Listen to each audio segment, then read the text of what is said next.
দৈনন্দিন পাঠ্যপুস্তকৰ উপৰিও চিত্ৰশিল্পী শিক্ষা কৰাটো বৰ্তমান সময়ৰ এক অপৰিহাৰ্য অংগ।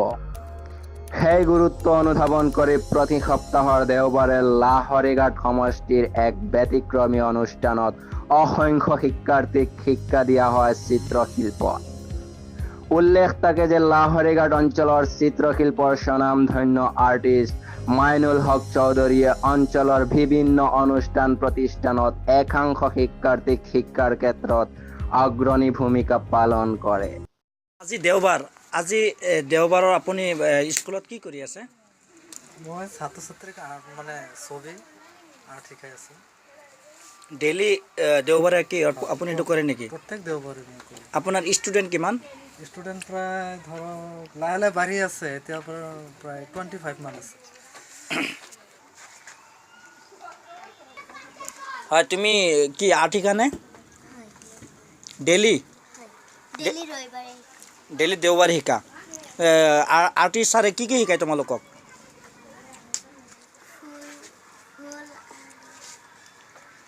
তোমাৰ নামটো কি?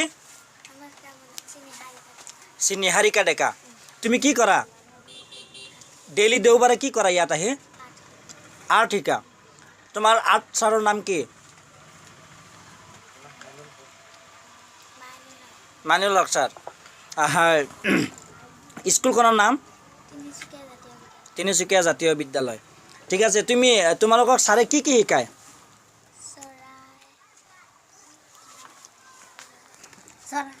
কি কি শিকায় তোমালোকক? চৰাই চিৰিকটিয়ে, ফল গছ গছনি,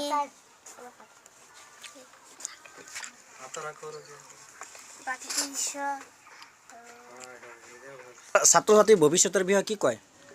মই ছাত্ৰ ছাত্ৰীৰ ভৱিষ্যতে ভালৰ কাৰণে চিন্তা কৰোঁ, যাতে সিহঁতে শিকক আৰু ডাঙৰ হৈ পেলাই যাতে আনক। লাহৰীঘাটৰ পৰা বায়াজিৎ গোস্বামী, আসাম লাইভ।